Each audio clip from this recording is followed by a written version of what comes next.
Hi, today I'll be discussing my research about how instructional strategies, specifically how they connect with learning theories.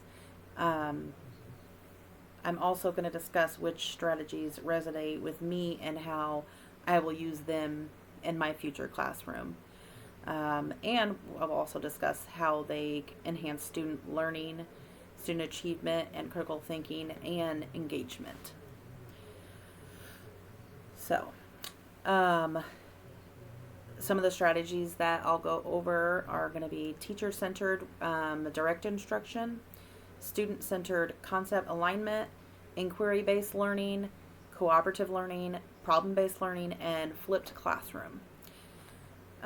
So, teacher centered direct instruction focuses on teacher led methods where the teacher is the primary source of information and it's highly structured, involves lectures, demonstrations, and drills.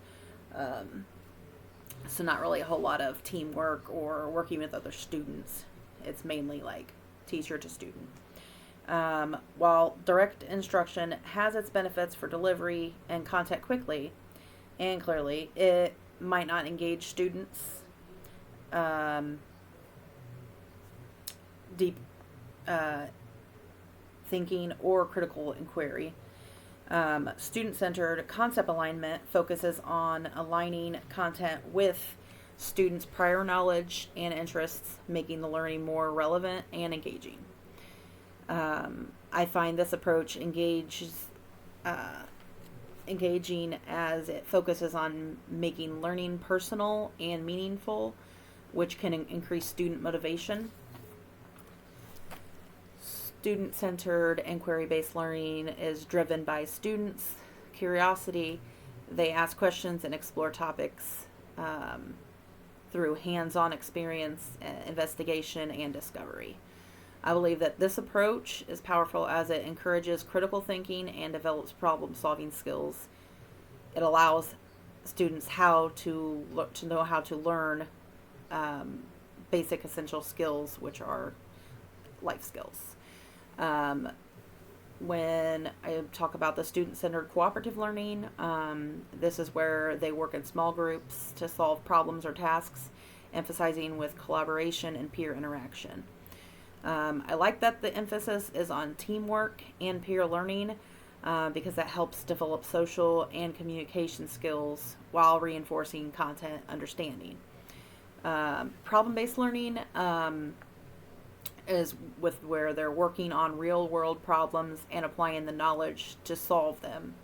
Um, it can be highly engaging because it connects class learning to practical application, fostering high order thinking and preparing them for real life challenges.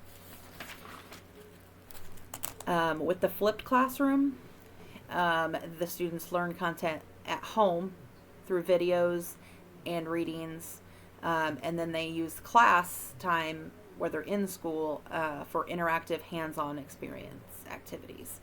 I resonate with this a little bit strategy as it allows them to engage with content at their own pace. And then they use class time to be able to deepen their understanding and through collaboration and practice to get that one-on-one support to what they're struggling with. The instructional strategies and learning theories that are all together with behavioralism. An example of that is direct instruction aligning with does align with behaviorism as it focuses on clear, measurable learning outcomes and often use repetition and reinforcement.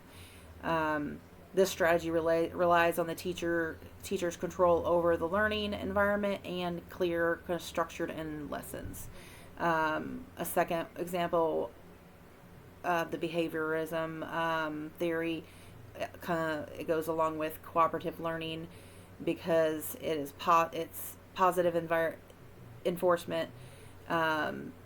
It's used to enhance and encourage teamwork and productive behavior, leading to better achievement in school.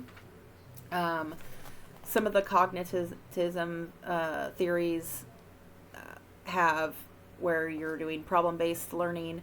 It fits there with cognitivism, as it requires students to process more information and connect prior knowledge and engage in the deeper thinking, because they've got to grab from what they know, from what they're getting presented to. The inquiry-based learning is rooted with cognitivism, but because it's encouraging students to construct knowledge through exploration and reflection rather than just passively receiving information. It is very important to have the pedagogical knowledge for educators, because understanding learning theories is essential for designing effective instruction. It allows teachers to match strategies with students' cognitive and behavioral needs. It enhances their learning and experiences and promotes higher motivation and achievement. And then, so some of the instructional strategies for future practical use for me in my classroom, I would say enhancing the student achievement. I would incorporate concept alignment to ensure that students have the existing knowledge that connects to new knowledge in their learning. This scaffolds learning and makes it a little bit more accessible for some students. And another one that I would try to use is improving critical higher order thinking by using problem-based learning and inquiry-based learning. I could encourage students to engage with complex problems, fostering critical thinking skills and problem-solving skills. Also, promoting student engagement and motivation, which is where you would use a flipped classroom. It allows two students to engage with content on their own interests and independence and have the accountability. Class time would then be spent engaging in active collaboration learning, which can improve motivation and retention. By aligning these strategies with learning theories like behaviorism and cognitivism, we can ensure that our teaching methods are effective and student-centered. Pedagogical knowledge of these strategies and theories is valuable for any educator. It allows us to create inclusive, engaging, and effective learning environments. Thank you for listening, and I look forward to trying some of these and applying these strategies in my future classroom. Thank you.